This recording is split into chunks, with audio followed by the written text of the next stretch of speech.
You are listening to Missed Apex Podcast. We live F1.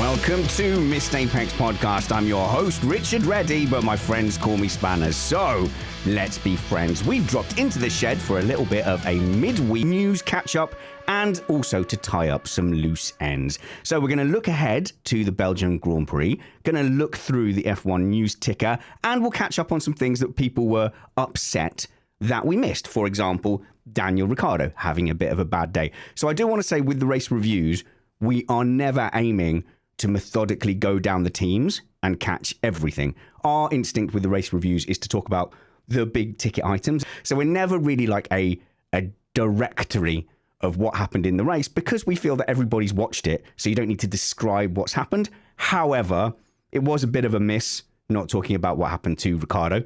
So we'll definitely cover that because we are an independent podcast produced in the podcasting shed with the kind permission of our patrons and partners. We aim to bring you a race review before your Monday morning commute. We might be wrong, but we're first. I'm joined in the shed by Matt Trumpets. Hello, Matt. And that's the last time we let you stay up that late before school. Yeah, so I'm allowed to stay up however long I want, but apparently Max Verstappen has a bedtime. But we're also joined from the other side of the channel from me by racereporter.nl F1 podcast. It's Lucas Degen. Hello, Degen. Hallo allemaal. How's it going? Bit of a rough weekend for the Dutch. Is it? Well, you know, your lad was a little sleepy and things didn't quite go too well. I think it's funny. I don't know why people complain about it. It's just funny. Let him do what he wants. No, I agree. But it is funny that Helmut Marko seems to have come out and basically set Max Verstappen, three-time world champion, a bedtime and said, we won't be having him doing that anymore. Yeah, well, I also heard that... what time does he has to be in the paddock? At 11 o'clock? Yeah. So it's not, yeah. Let me say this. He's been doing this for months now, and he won the championship by doing this. So what's the problem now? I don't know why people are complaining about it. Well, I think people are complaining because Mr. Verstappen was somewhat cranky on the radio, unusually so, even for his race engineer, I believe. But what makes me laugh about this most is that it's Marco who's telling us this and apparently is like, no, you must go to bed on time. But remember when Marco raced, the 70s? Anybody else here see Rush? I don't think they had any rules like that for drivers back then. I think it's just hypocrisy of the worst order. Oh, yeah, it's definitely kind of changed because it was all about F1 drivers, you know, playing hard and driving hard. And whereas in the olden days, it might have been parties, that has been replaced with the somewhat less movie-worthy sim racing. There's not going to be a film in 2040, is there, about the late-night iRacing antics of Max Verstappen? But at the very, very top level, I don't think Helmut Marko is too far off. I got accused of being a boomer earlier because I was saying, you know, if you finish playing your video games at 3 a.m., maybe you don't go to sleep at 4 a.m., even if you then have 7 hours sleep and come into the paddock, you're unnecessarily putting yourself onto a night shift. And, you know, I've done all those jobs where you have to be awake all through the night. I've been trained in sleep deprivation, and having quality sleep at nighttime hours is much, much better than having sleep during daytime hours. So it feels like low-hanging fruit for a team boss or team management to improve performance is to have, you know, sleep in line with a human circadian rhythm. And you have to admit, Lucas, I mean, you can't blame the bosses for putting two and two together and going, maybe that's something we can easily just cut out. True. It's absolutely true. I don't know if you know, like Joost Zoetemelk. He used to be a Dutch Tour de France cyclist. And he said, you win the Tour in bed. He said, your muscles need to rest in bed. And you but don't forget, Formula One is top sport. and your muscles need to rest, your concentration. So I agree, of course. But on the other hand, let's not forget what you just said. Let's not forget James Hunt partying in the pub, and well, But it's rock and roll. It's just not quite as glamorous as Lewis Hamilton being criticised for jetting around the world, going to fashion shows and all those parties. And I think it's a shame that his iRacing is now being put into a negative light, because I love how accessible he is on those streams. Because he races with, is it Redline Racing? Yes. And they're always streaming it live. He's in his family home. And if you don't like Verstappen and how he comes across in Formula One, it's a completely different Max there. And he's very happy to share that and be open. So that could be a much more positive, image for him. So it's a shame to kind of see it being used as a negative. Well, actually, where was he racing? Last race. Spa 24 hours. Shed? Or so we don't even know. Homework. He was doing homework. That's what he was doing. Yeah. He was up late doing homework. That's my story, and I'm sticking to it. Oh, but one question. I don't think that he was grumpy because he didn't sleep. I don't think there's a link there. It's too easy. It's just he's frustrated. It's a different reason. I suppose, you've through no fault of his own, the last 2 years have been a completely different story. It's been like what Hamilton had in 19 and 20, where he's just had to manage it, and things could even go wrong. Several things could go wrong, and they would still win the race. A good example is he would be able to overtake easily in the last 2 years. So he would drag past people as if they weren't there. Whereas on Sunday, the DRS and a nice slipstream was getting him to the point where there was still an awful lot of work to do to pass Lewis Hamilton. So as I said about Hamilton in 2021, when you've had a few years not in the midfield, not having to really fight that much, some of those muscles aren't sharpened and might have dulled a little bit. I think that gave Max the edge in 2021. And I wonder if to some extent the opposite is true now in 24.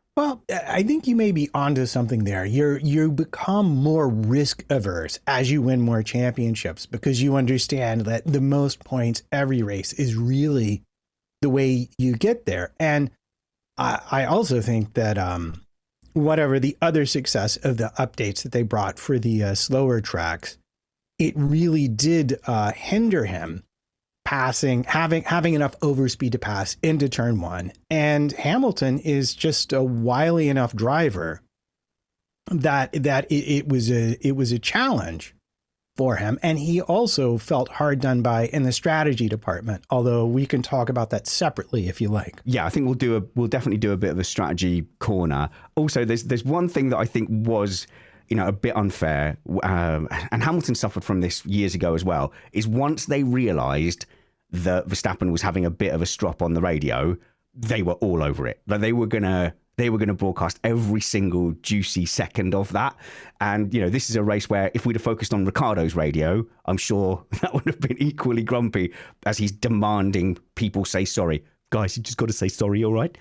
So let's move on to the big rumours that have been going around about Red Bull being nerfed. So we've heard nothing official. There's nothing I would say of substance, like a motorsport.com article or anything like that.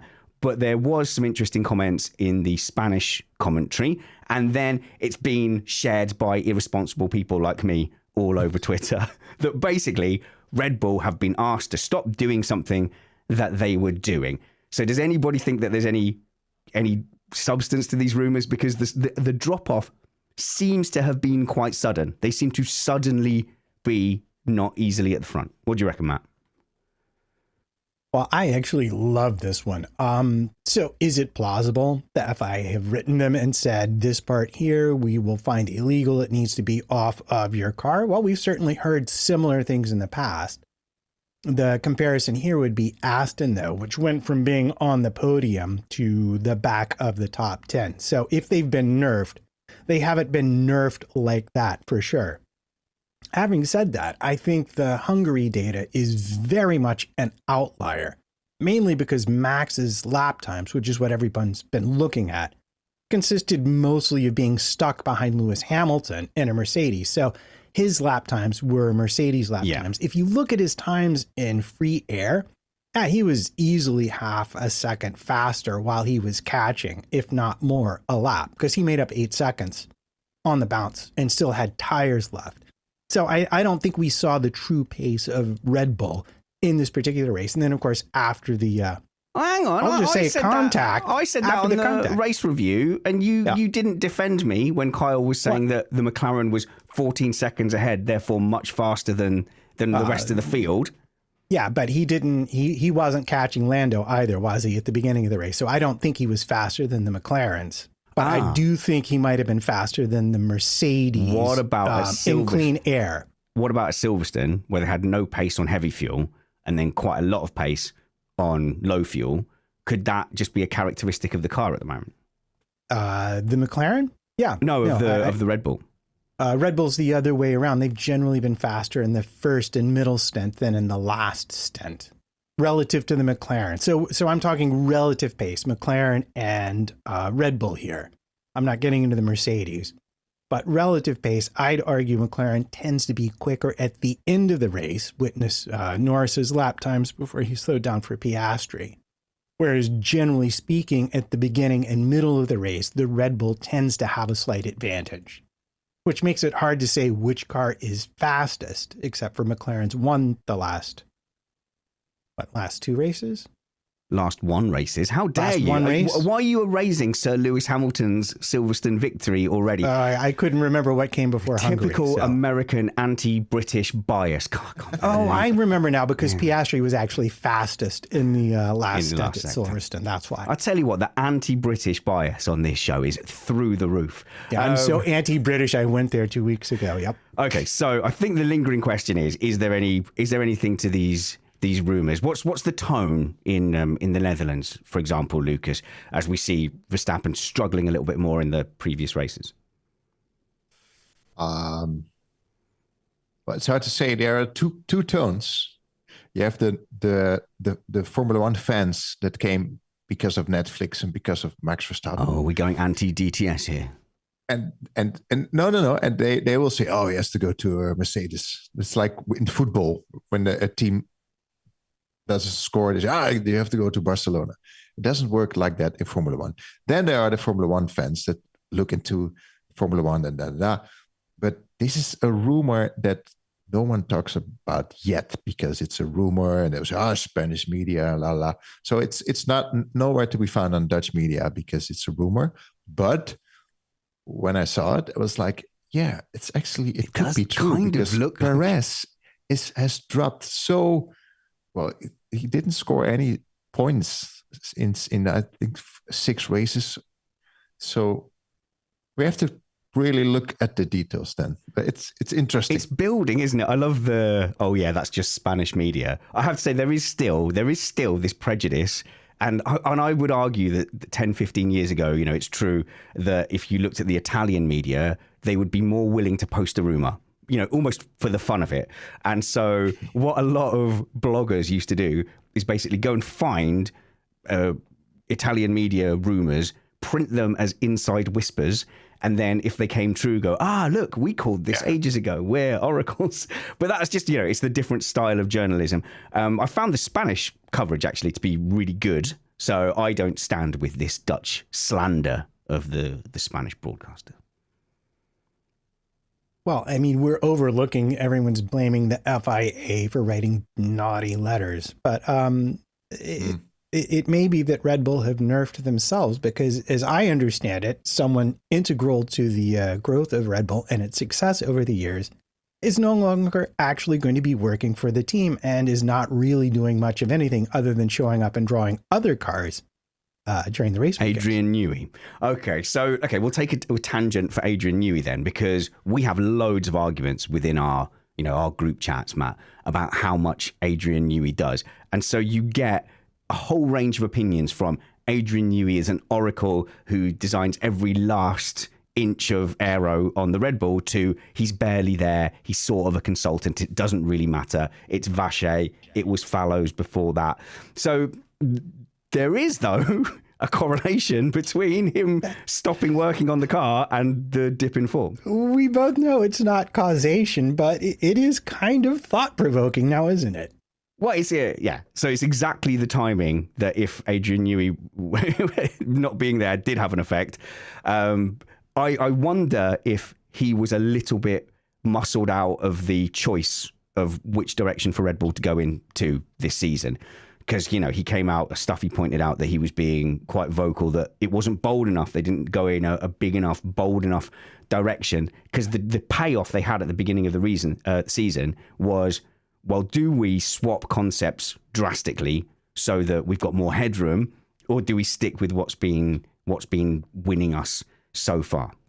Yeah, and I think it's worth noting that they were fairly dominant, and that when McLaren showed up with its updates, they were competitive, but it wasn't like what we saw in Hungary.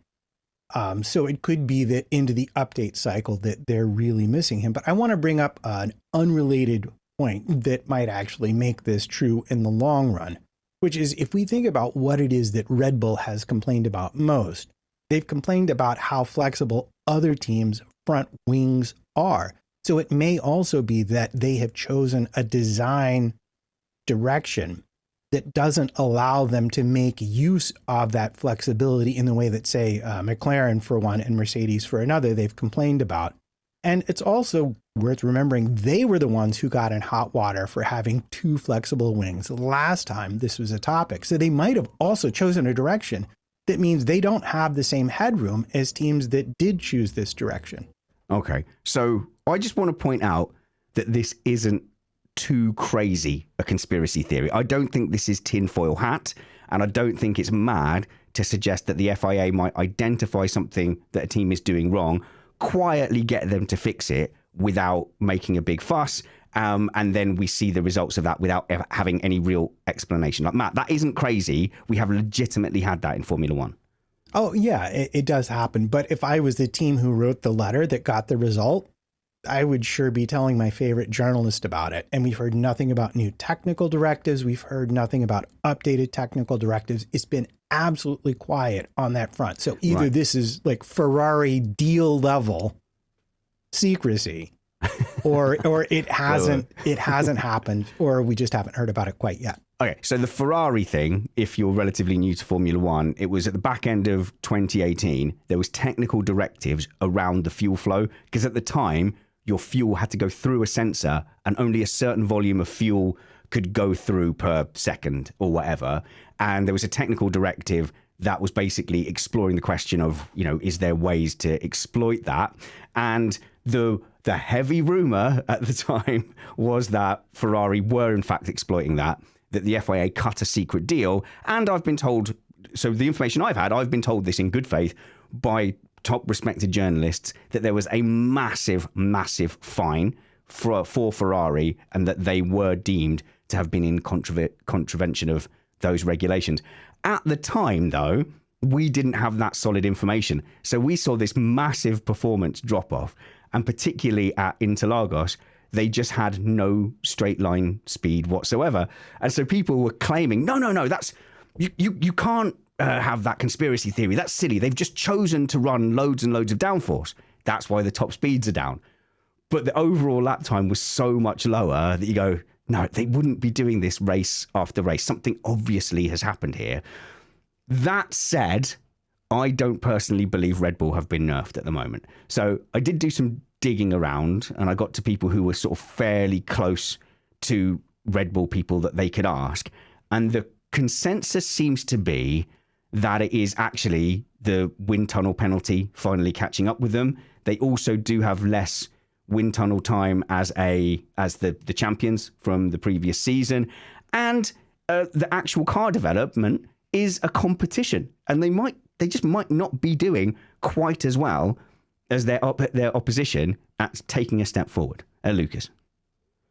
Well, actually, I'm looking at the statistics of 2009. Remember the double diffuser? Yeah.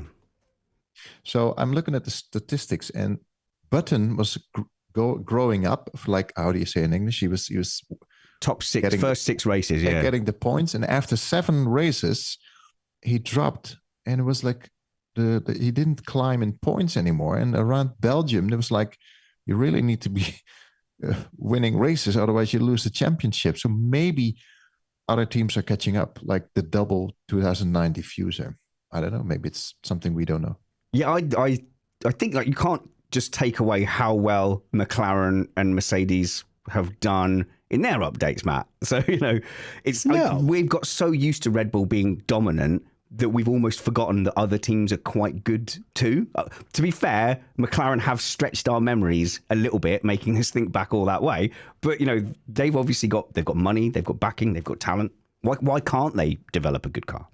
Well, I mean, thank you for reminding me of this point that I wanted to make, which is that it sure seemed that way last season until McLaren brought that update to Austria and then the full one to Silverstone. And suddenly Norris was in the lead and they looked competitive. It's not out of the question that they've just simply outdeveloped Red Bull. They've had more wind tunnel time, they've had more CFD time, and they might just have a little more headroom here because already as we approach the summer break, Red Bull has the problem, as do all the teams, of needing to be ready for next season, which means that probably, it may be even starting now or the other side of the summer break, probably most of the work on this year's car is done. The updates will slide through production when they slide through.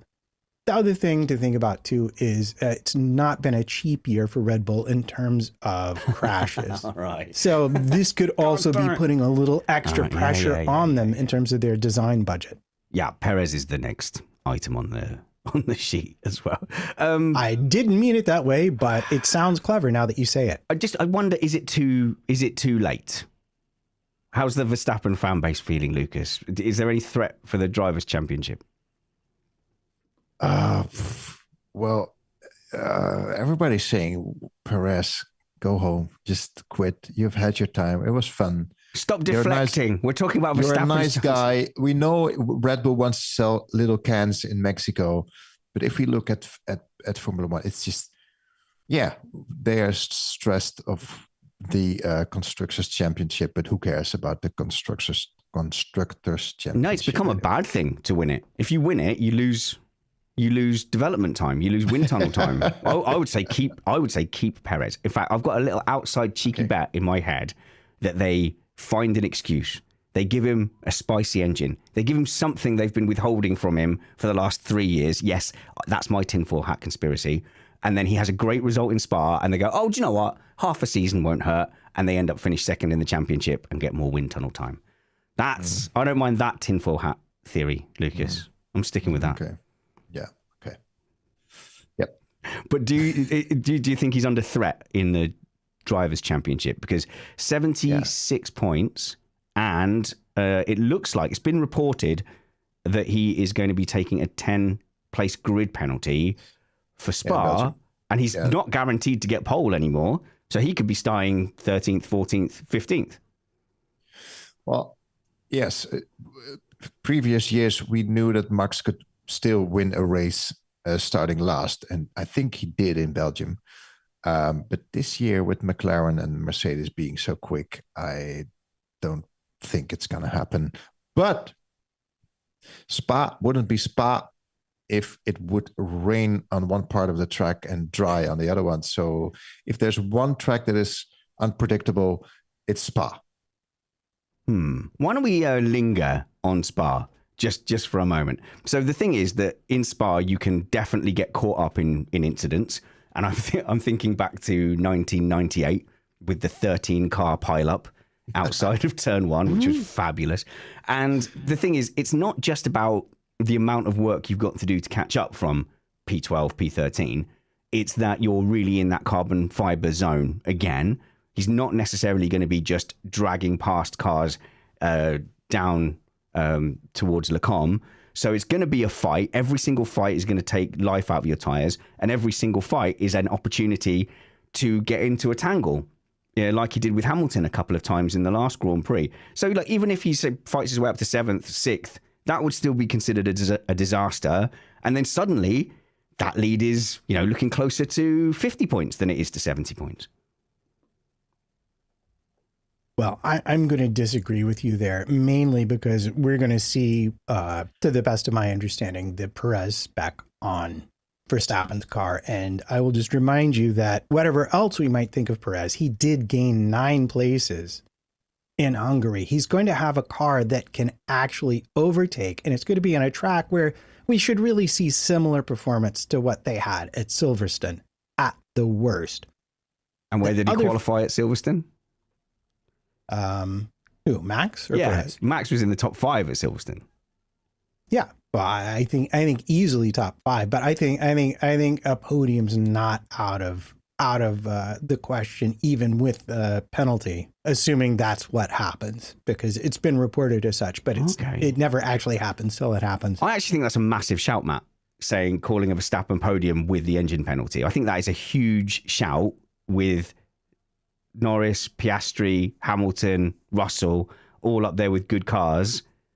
I think a podium's a big shout.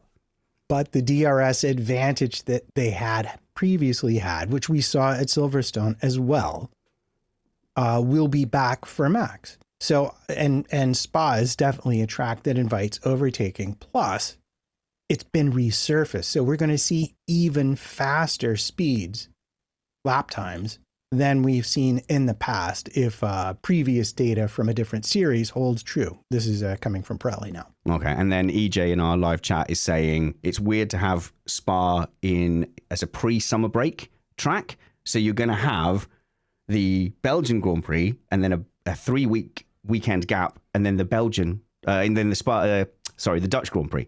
And apparently that is just to allow manufacturers of orange smoke to replenish their stocks. Lucas. Well, I just wanted to say that this upcoming weekend, Max will go to bed at 10 o'clock. No, you won't. And he has won it the past 3 years, 2021, 2022, 2023.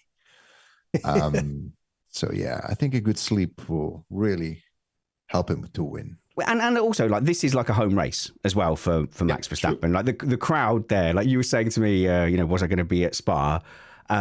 It's a home race for Max, so I'm like slightly like, oh no, I don't know about that. But that must feel like a home race there, and a lot of you guys will go over the border. True. So it must feel like a very Verstappen den. Yeah, it is. We of course we didn't have the Dutch Grand Prix, so the Belgian Grand Prix was the one that's most closest to the Netherlands. Tell us about Spa, because you were saying you must have been there, what, a dozen times? 10 or 9 times now. I've been there since 2015 every year. And I always warn people, because it's not a circuit where you go park your car and you step out of the car and there you are on the track. It's massive. It's huge. It's you can't believe the difference in height.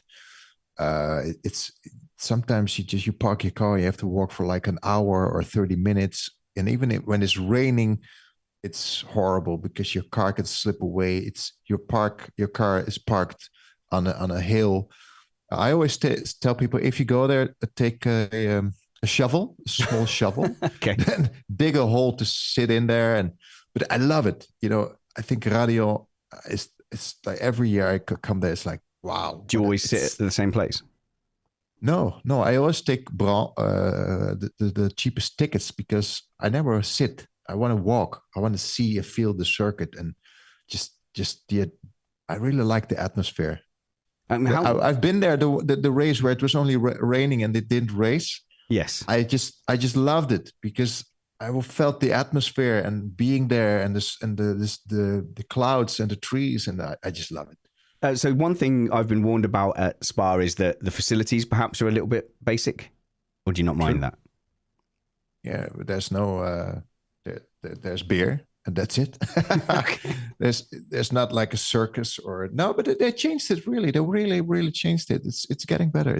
I really love it. All right, so it's a famous track, and I've done like about 1 million laps of it on the sim, and I've watched it every single Grand Prix, of course, since like 1986. So I am jealous to go there. My instinct is that the best place to be would be on the outside of turn 1, so you can see the chaos coming in off of from the start of the race and then watch them disappear down through Eau Rouge Radion. Yes, but you can also be at the old bus stop, because there's the braking zone. You can also sit at Blanchimont, where Max overtook what's his name? I can't remember. 2015. You can sit anywhere. You can sit at where they go down. It's just wonderful. You just really go there. Oh, it sounds like Lucas likes Spa, Matt.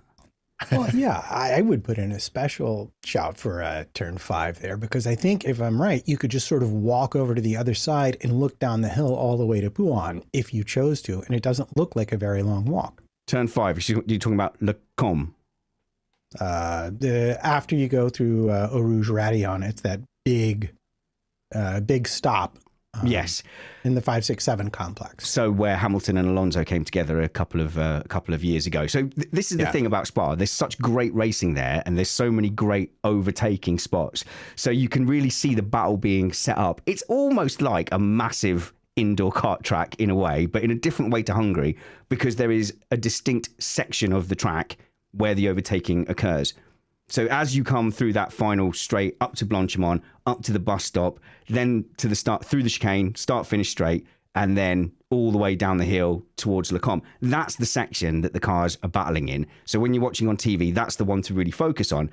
But I feel like in the olden days before DRS, the bus stop was much more of an overtaking zone, whereas now everybody's waiting to get the DRS, stay behind through Eau Rouge, through the dip, and then overtake down the Kemmel Straight.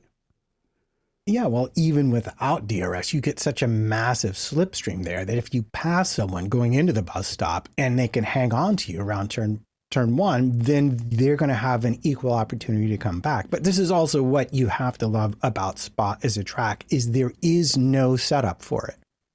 You're either going to be fast in the middle sector, or you're going to be fast and on the straights. But there's really no both here.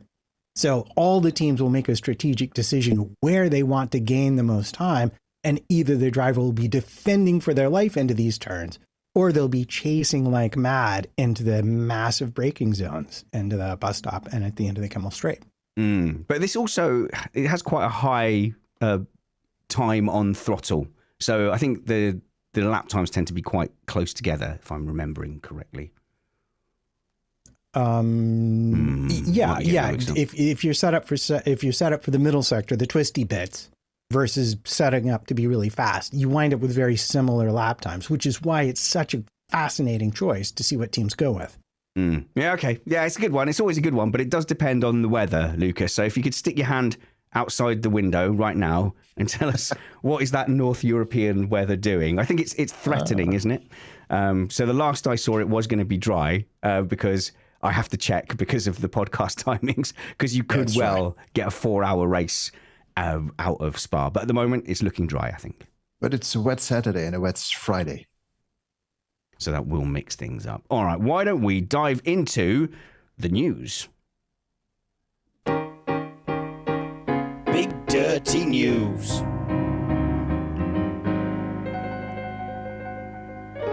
Well, I think I'll play the news bumper now because everything else was rumour and conspiracy. So, Matt, what's going on at Audi? Is yet another massive revelation and shuffle at Audi?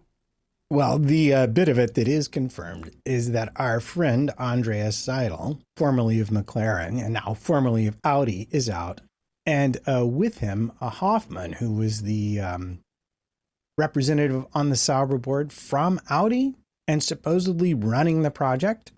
And he is now gone. They are now gone. And instead, Dollner, who is the CEO of Audi AG, has taken over.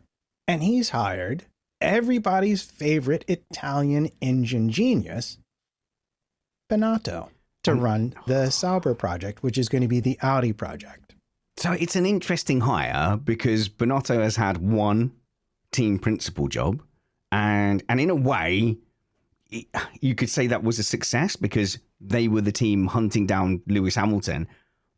But his blushes were spared by all of the engine stuff being kept secret and underground, But that doesn't change the fact that that is his last job in Formula One.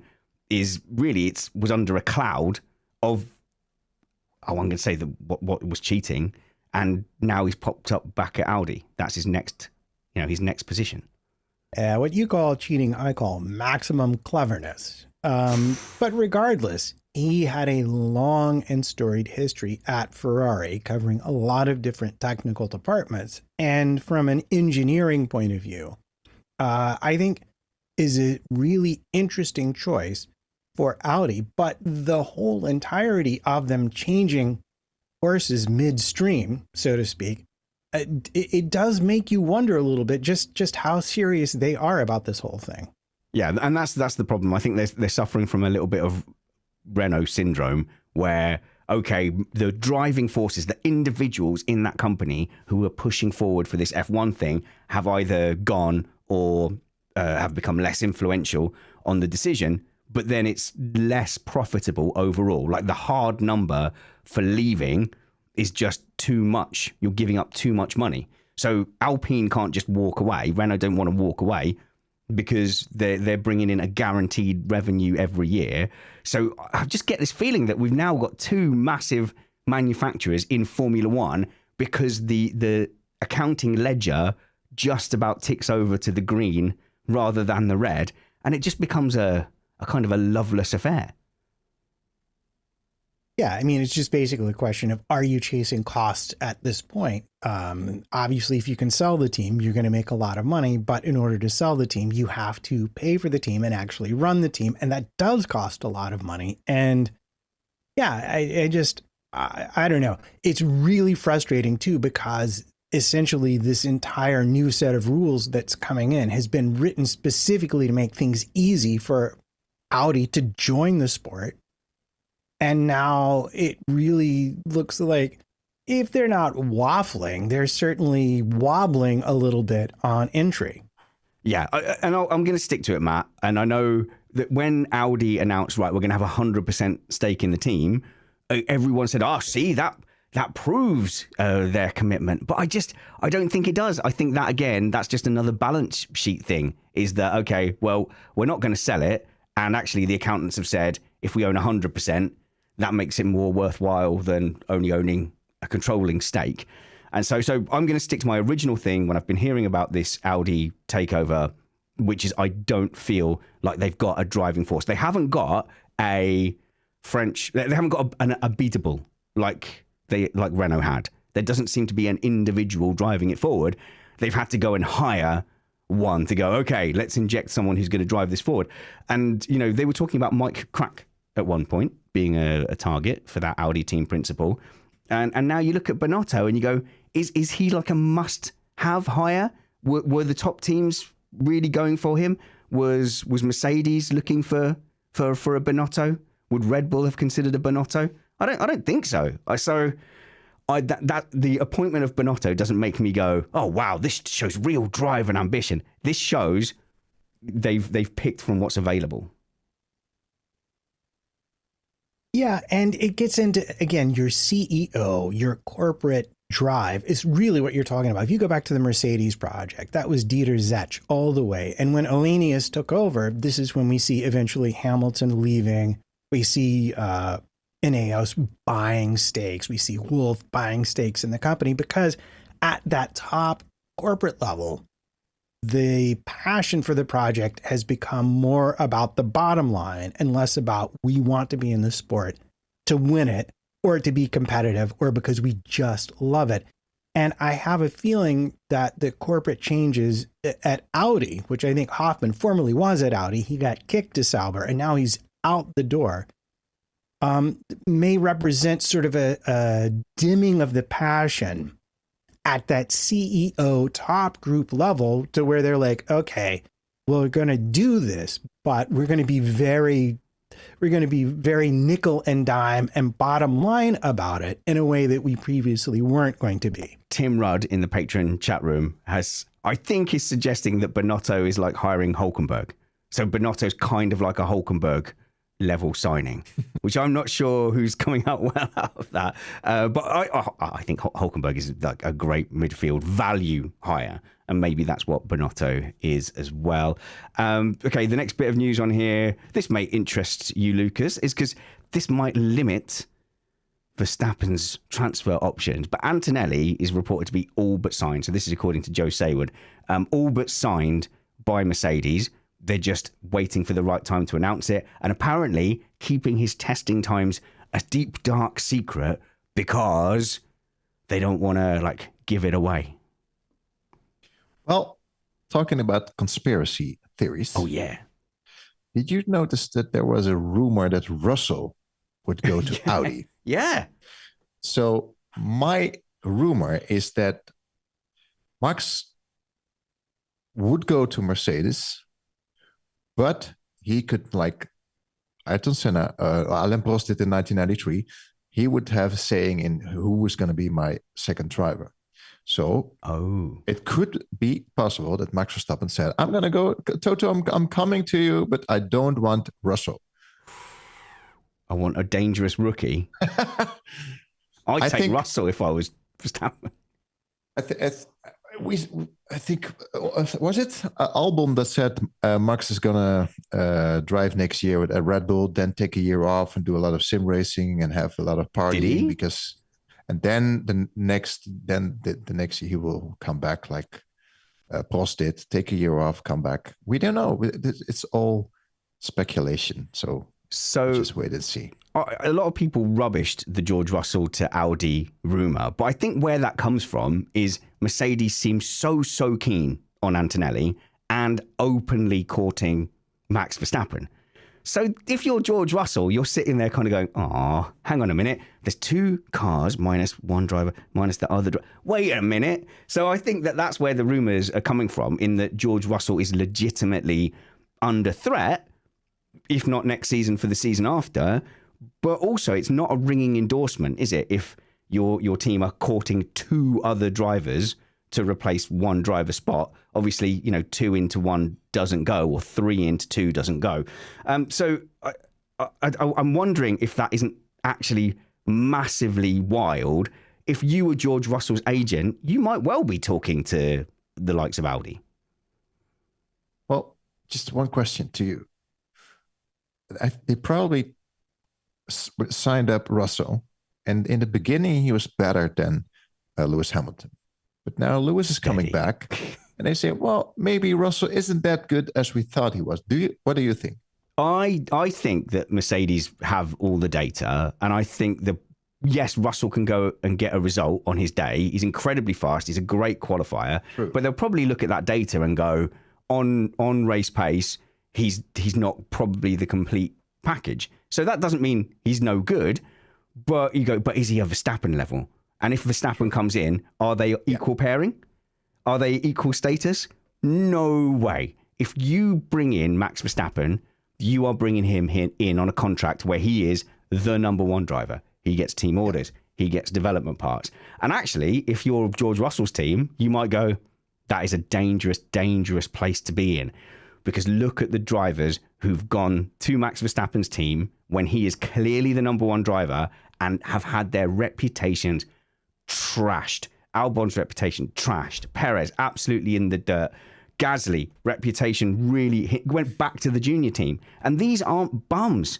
These are drivers that have had good records everywhere else they've been, not Max Verstappen's teammate. So if you're George Russell and looking at potentially Verstappen coming in, I don't think it's unreasonable to go, it would be better for us to go and beat Hülkenberg than it would be to stay in that situation. Is that unfair, Lucas? Yep. Yeah. And by the way, Verstappen's right for that. If you're Max Verstappen, all your contracts should say you are the number one driver without question. Well, just one more thing. I still think that the package Schumacher-Irvine was fantastic, because Irvine never said, oh, I'm going to be a world champion. He said, no, I'm number 2. I take my money. I take my salary. I help Schumacher win the championship. I'm fine with that. And that is what I think Verstappen also wants and also needs. Yeah, Irvine was definitely bake, not shake, wasn't he? And he seems happy enough to do that. Whereas Barrichello, I don't think he was happy to do that. Whereas Barrichello was probably more bullied into being into that situation. And I think George Russell would never accept being in a number 2 position. But it's interesting, Matt. I do believe that rumor that Antonelli's all but signed. So therefore, if Verstappen is still in the frame, that's very bad news for Russell. Yeah, it is. The Antonelli thing still really interests me. We've seen him getting on top of the GP2 machinery now, which is nice. But GP2, F2. How old are you? GP2, F2. They're interchangeable as far as I'm concerned. But he's still going to be an absolute rookie at Formula One. And I don't know, if I'm Mercedes, putting him right into the Mercedes team, you open him up to, as you mentioned, Albon and Gasly levels of scrutiny. And if he can't get on top of the car quickly enough, then he and the team will have to live with the increasing amount of scrutiny, the optics of it not looking great as he's Perez levels off of Russell, because he hasn't learned how to manage the tires yet, which is something it's taken Piastri almost 3 years to do. Not a slouch, according to talent people. So there may be room for all of this to happen over a short period of time. But I tell you what, if I was Russell's agent, I'd be talking to Audi, because I want to make Mercedes understand that I'm worth everything they're paying me, if not a little bit more. And the thing is, the transfer market now, nothing would surprise me. I think we are looking at sort of Senna, Prost, levels of intrigue and contract negotiations, and everybody's sort of got this big picture of where they want to be in the championship. F1 is definitely, it's a career game. It's a career game. It's about making those right moves. Sometimes you have to move sideways to go up. And that's why a succession of people have gone to Renault/Alpine in the hopes that sideways move, will be the leap home. And it hasn't worked for any of them. So, Lucas, you've just shared a WhatsApp with me. Are you able to say things out loud? Oh, yeah, right. Yeah, I got a message in my WhatsApp group from my Formula One podcast, and it says that Antonelli almost certain for 2025 Mercedes, according to Seward. Joe Saywood, yeah. Joe is saying it's all but done. So that was my source for them saying that there's some great testing times, that they've seen great stuff from him, and that's been enough to convince them, but they're not saying it, although it has been leaked. But then in the F2, he hasn't looked amazing until very recently. And the last race, I actually sat and watched the feature race on a Sunday. It was a strange mixed up race. So he ended up on the soft tyre with a safety car in like P6, with the cars ahead of him on the hard tyre. And of course, he looked like a bit of a hero then, because he was able to kind of breeze past everyone and then disappear. But I don't know if over the course of the season, it seems so strange that from that F2 field, it's going to be Behrman and Antonelli, and everybody is very, very excited about both of them, and the others don't seem to have a look in, which is why, Matt, I've been harassing Alex Brundle, and I think he's going to come on late in the summer and give us a bit of a rundown of the junior series and which drivers have stood out. Yeah, well, Behrman's a lot easier to understand. He drove an actual Ferrari and did a decent job, admittedly, at a track that has fairly low degradation. So he's sort of put a marker on the board. If you put me in a car, much like Liam Lawson did, really, over a longer stretch of time, if you put me in a car, I can manage it. I'm not going to put it in the wall, and I will achieve a reasonable result for you. He wasn't anywhere near Leclerc. No one expected him to be there, but he still got points. He still did a good job for the team. So that's an easier take if you're going to take a rookie on board, someone who's proved at least in one race they can manage it. All right, Matt. Right, are we moving towards our loose ends towards the end of the show, or is there any glaring news items that I've missed? I suppose the Viri strikes. That's Joe again, isn't it? Yeah. Yeah. We could talk about that briefly, just because if it's now being said that 2025 might see the end of the Renault power unit in Formula One. This is not fully confirmed, but this is the what would you call it? Scuttlebutt? I don't know what that means. Yeah, you don't know what that means. The gossip, the rumor. This is what the tongues in the paddock are wagging. Scuttlebutt. Again, you've gone back to like 1865 for the tea. Really? The kids say now, spill the tea. That's what. Okay, all right. Well, thank you for the lesson. I appreciate that. But what interests me about this is with Mercedes engines and an Alpine name brand, how long is that going to really last as a full Renault project? And how rapidly is it going to turn into something like Sauber and Alfa Romeo had, which is very successful for both teams. They seem to be very happy with that level of sponsorship. But that does kind of open the door for someone like Andretti to get into Formula One without forking over whatever $750 million or whatever insanity a full team buy-in would be. So I just wonder if this is going to wind up being a backdoor for Andretti, which we're already talking about taking a Renault power unit anyway. So it's not like there's nothing there to start with. Okay, so when they announced Briatore, I said my first instinct was investor group led and brought on by Briatore and asset stripping. So that was my instinct. I'm not saying that's what's going to happen, but that was the first thing that came into my mind, because these investor groups go in there to make money. They don't go in there as a passion project trying to spend billions. You know, the old phrase with Formula One was, you know, Formula One's the easiest way to go from being a billionaire to a millionaire.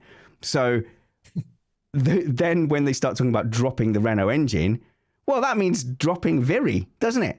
And that is, if you sell those facilities, you sell the land, I don't know if they own it, but, you know, you sell the land, you let go of that staff, and then you just buy an engine. That takes away, of course, some of the passion of the project. That takes away some of how much of that performance is in your own hands. But I bet it's cheaper. I bet it's more profitable to do it that way. And I think that is very much in line with investment group coming in looking for a return than it is, right, let's sell the asset to Andretti. I think this is more about coming in, having the asset, and then bringing in a dividend every month or every year. Yeah, I don't think Viri will be sold because they do Mechachrome, they do F2, they do other series. But what is expensive about that? And just ask Mercedes how much they spent on their 2014 power unit development, for example. What is expensive about that is developing new power units. And the staff for them. Yeah. And they don't have any customers. And now Andretti's not in, so they got no one to sell a second engine to. So I think you're right. From a profit and loss bottom line, it's absolutely sensible for them to go to Mercedes, which apparently also will include suspension and gearbox. Again, a big saving of money. Okay, so I just want to quickly say, while you were saying they do Mechachrome, I will say they do the Mechachrome engines for now, because, you know, last year you would say, well, they wouldn't get rid of Viri because they do F1 engines. So who's to say that that isn't next? You know, just because, you know, they're not duty bound to make Formula 2 engines. They could just stop doing that. They could, but I think they're simpler and cheaper to make, and they make a lot of them because it's a spec series, so they make them for all the cars. So okay. I think it's an easier thing to keep. But you're right, we don't know what their plans for Viri are. But then that also opens up the possibility of other people buying in and taking some of that risk away from the Renault group, which is at the end of the day the people actually responsible for this project. And finally, we owe an apology to all the Daniel Ricciardo fans. Well, to be honest, this is Matt's fault because Matt brought the topic up. So Matt, you brought up Yuki Tsunoda doing really well. And what you didn't point out is that Ricciardo would definitely have won the whole race, let alone beat Tsunoda, had he not had some bad luck. And I have to admit, I did miss those interviews. It really wasn't on the broadcast, though. Ricciardo's race was barely on the broadcast. So it's something that you would kind of have to listen to him about. And so when we're doing the race reviews, it is the things that are in your face on the broadcast that are going to take center stage. And there was a lad when I was doing commentary on a karting series, and he said to me, how come you never talk about me in commentary? But he was always finishing like P14, P15. I said, get yourself in the top 10. You might get a mention. But that is kind of why Tsunoda got our attention, I think, Matt. But Ricciardo's race got less attention. Yeah, well, let's be very clear. Tsunoda got attention because he was the only driver to run a one-stop, and he was successful with it. That, regardless of what happened to Ricciardo, deserves a special mention. No other driver pulled that off. So I think Yuki, regardless, deserves it. But it's an interesting look to see what happened to Ricciardo's race. And he was very upset afterwards because he, along with the other soft tire runners, Albon and Magnussen and Alonso, except for Stroll on the soft tires, they all pitted on lap 6 and lap 7. And he pitted the same lap as Alonso on lap 7. And my sense of this is that genuinely the team had very little time to make a choice, and that they thought that what they were doing was going to be the optimum strategy. Because outside of Stroll and Tsunoda, pretty much all the midfield wound up with this strategy. And I think they were trying to pit him and get him out in front of Albon and Magnussen and behind Alonso. So it was basically undercut, overcut. Undercut they knew was strong, but they thought he might be able to beat it.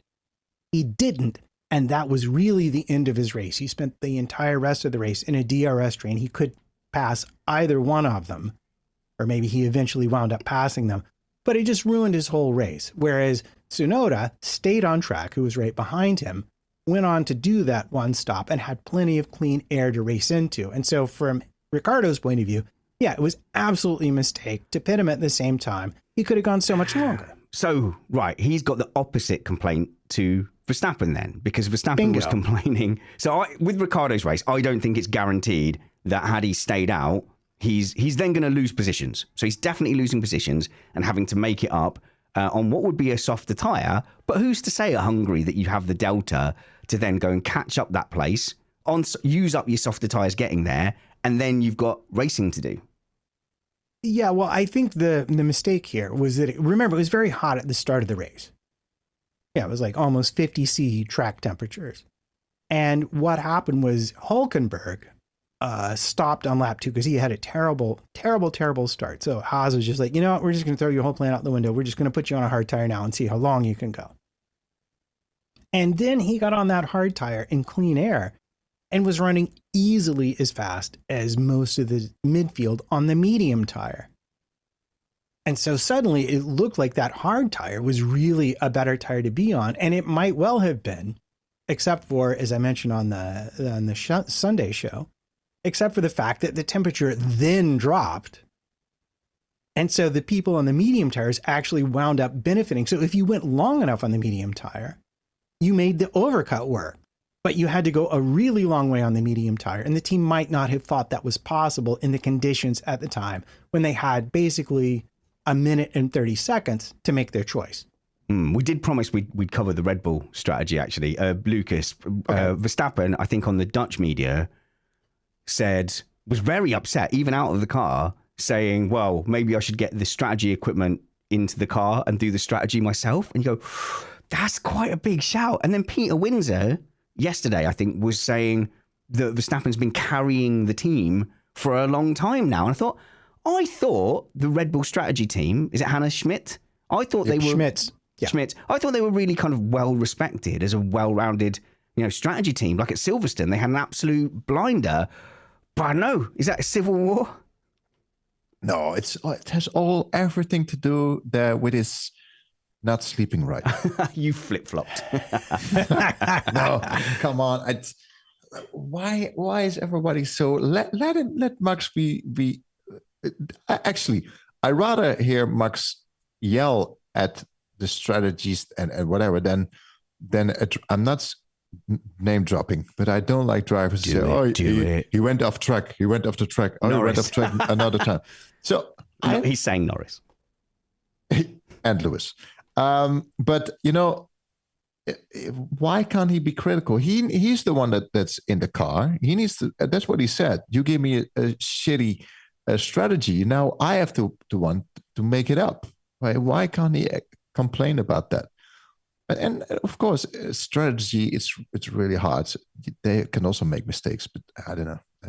I'm not going to beat that kid because the Europeans don't consider that to be swearing. Naughty. That's not a naughty word anymore. Don't you love it? No, Progress. I mean, there's the passive aggressiveness of Lewis Hamilton as well, which as a Lewis Hamilton fan, I don't like.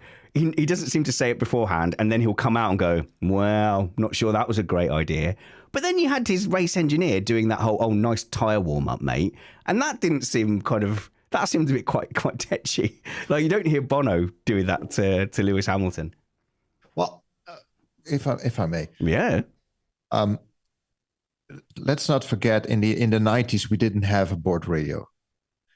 We didn't hear everything Michael Schumacher said, or Ayrton Senna, or Alan Prost, or whatever. And actually, I don't think it's really fair that we are hearing what is being said and that we are judging, because it should be between two people, just the engineer and the driver. You know, when you're in a car, even when you're sim racing, your heartbeat goes up. You're in adrenaline. You want to race. You need to concentrate. I've said it before, but there is a video, and I had to ask the track to take it down because I didn't realize that when you hired a webcam, they put it all on their YouTube, and then you just got the link to it. And I was stunned at my reaction to getting, like, I got punted down the inside of a hairpin. I got mugged. And my reaction, I would have told you that I reacted to that quite calmly, but I didn't. So I definitely can't judge, drivers for kicking off. But the only interesting thing with that was it was also in the press pen. So it had taken him a long time to kind of, calm down from that situation. So hopefully they've ironed it out since then. Yeah. I think what's it called, Hannah Schmitz has done a fantastic job over the past years. So we've actually seen these sorts of dialogues in the past. I recall specifically his race engineer saying, "Okay, Max, you tell me then what's going to be our fuel and tire strategy if you know more than me." That was Lambiase to Paul di Resta. Oh, was that? It just like, we've definitely seen this, and I realize that it does let us see drivers at their absolute worst. But I love every second of the drama. And frankly, if I was in charge, I'd let the drivers be able to call each other directly and say, "You son of a gun, how dare you?" Like a proximity. So if you're within two places, you can chat to two cars ahead and two cars behind. But by the way, what I was referring to there was, we have mentioned this before, but there was a bit of team to driver radio that's just stuck in my head for years, which was Paul di Resta just kicking off at the Force India team. And then the race engineer going, "Do you know what? You tell us when you want to change tyres, and then we'll do that. Is that all right with you, Paul?" And I was like, that stuck with me for ages. I never knew who it was. And it was Lambiase. That was the same. That was Paul di Resta's engineer, and now is Max's engineer. So it's no surprise. And I know before we get off this subject, I do want to defend Hannah here, because Max was upset. He got undercut at the first stop. And then he got stuck behind Lewis, and he felt like it should have been obvious that the undercut was the winning move for him. But clearly Red Bull has favored the overcut and having the lap time at hand, having the tire offset, having the tire delta. For the first time, he had a car that made it really difficult for him to pass. But I'm looking at his battle with Hamilton, and I think you might agree with me here. I think if he had just managed to be a little more patient, I think it was a done deal. I think he gets ahead of Hamilton if he doesn't, get impatient and lock up the brakes, thinking he has to save a strategy that's already going to work, because he had how many laps left? 15, 17, 20? It was going to happen. He just needed to hold fire a little bit till he could see the whites of their eyes a little bit bigger, and then it was done. So I think Hamilton was stronger in the second stint on the hards than the first stint on the hards. So the thing is, in defense of the Red Bull strategy, I don't think that the undercut was all gold the whole time, because look at what Hamilton had to do to make that undercut work. He had to go savage mode on the hards, and I think that probably compromised that second stint. No. Yeah, no, I mean, he had basically 9 laps to get as far ahead of Max as he could. And then Max was just going to be chasing him down, because I think they stopped around lap 40 and I think Max stopped around lap 49. It's the same reason they kept Oscar out an extra lap. They're like, we just want to give you the smallest delta to Max as we can, because we know he's going to be charging at the end of the race. And then apparently there was some drama at Aston Martin. But again, with so much stuff going on, I completely missed this. But the one thing that I've seen afterwards that has amused me is Alonso's continuing battle with Apex GP, the fictional F1 movie team. So in Silverstone, Alonso was clearly a little bit miffed by Brad Pitt coming through and doing driver interviews. And there's a great clip of Alonso like looking at him going like, what the heck? What's going on here? And apparently in qualifying, which I didn't get to watch, I was at Formula E, but the stewards in the pit lane got confused and signaled both Aston Martins to come into the fake TV Parc Fermé that the Apex car was sitting in. And apparently I think that is what led to a lot of the then Alonso kicking off about not being able to resume his qualifying efforts whilst all the other cars could. But that's about as much as I know about that. And apparently Lance Stroll ignored team orders to let Alonso past as well, which I also missed. Well, I don't know if he ignored team orders. Someone reached out on Twitter and said that, no, he was still close enough at the end of the race that he might have made the pass. So they decided to keep it as is. I mean, I certainly didn't hear any complaints from Alonso, but if you look at their team radio, yeah, Lance was told to go past Alonso and to give the place back if he didn't make the pass. And well, we all know how that turned out. Excellent. And we have reached the end of our time here. I want to thank Lucas for taking time out of your busy packing for Spa schedule. You're welcome. To come and join us. And for the Dutch-speaking listeners, where can they... Because, sometimes we get accused of having certain biases. It's absolutely shocking, outrageous, and litigious. But you have a Verstappen-friendly forum on your podcast. Yeah, but we are also independent, so we can say whatever we want. So. But is it normally Max is brilliant and everybody else is rubbish? Yeah, of course. Dutch yeah, bias. He's also paying us for it. So no, but I mean, obviously the Netherlands is very, the percentage of Dutch F1 fans that support Verstappen is very, very high. Yes and no. There are a lot of Norris fans as well. Really? And I there's one Lewis fan actually. He's on Twitter, but I blocked him. Oh, Jules, is that our Jules? No, that's our Jules. We have a lot of big community, and there. No, it's really mixed. It's not all Max Verstappen fans. Not at all. There are a lot of fans, also fans of the sport. And so, where can Dutch speakers go and find that then? F1podcast.nl. F1podcast.nl. That's quite good. That's quite a good URL to get. That's brilliant. And of course, go and follow Lucas on Twitter as well. And you'll find the links to both of those things in our show notes below. Go and follow Matt Trumpets. We have some news of how people can come and see us in America in September and in October. So we'll be announcing that at the Spa Grand Prix. So in our Grand Prix review. So stay tuned for that. I believe... Brace yourself. I think we have... So after the chaos of the last race review, and there were YouTube comments, we have now the calm serenity of Alex Van Gien and Christian Pedersen on the same race review. You just do not learn, do you? May God have mercy on our souls. Go and follow Matt at MattPT55. Please follow me at Spanners Ready and consider supporting us on Patreon, patreon.com/Missed Apex. Until we see you next, work hard, be kind, and have fun. Work hard, be kind, and have fun. This was Midweek Missed Apex Podcast.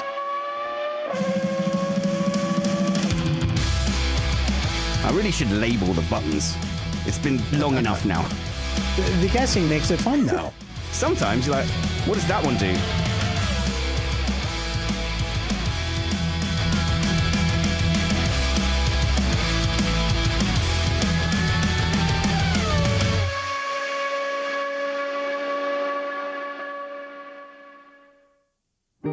You are listening to Cambridge Science on Cambridge 105. No, that's not right either. But you can check out Cambridge Science on Cambridge 105 Radio or available on Spotify and iTunes. Search for Cambridge Science. We're taking our summer sabbatical, but there are 20 episodes for you to absorb me and a scientist talking about science things, or me being ignorant, impressing on him my opinions of science, and then being constantly corrected. And you can see my quest to live forever through science. I'm getting there. See you later, kids.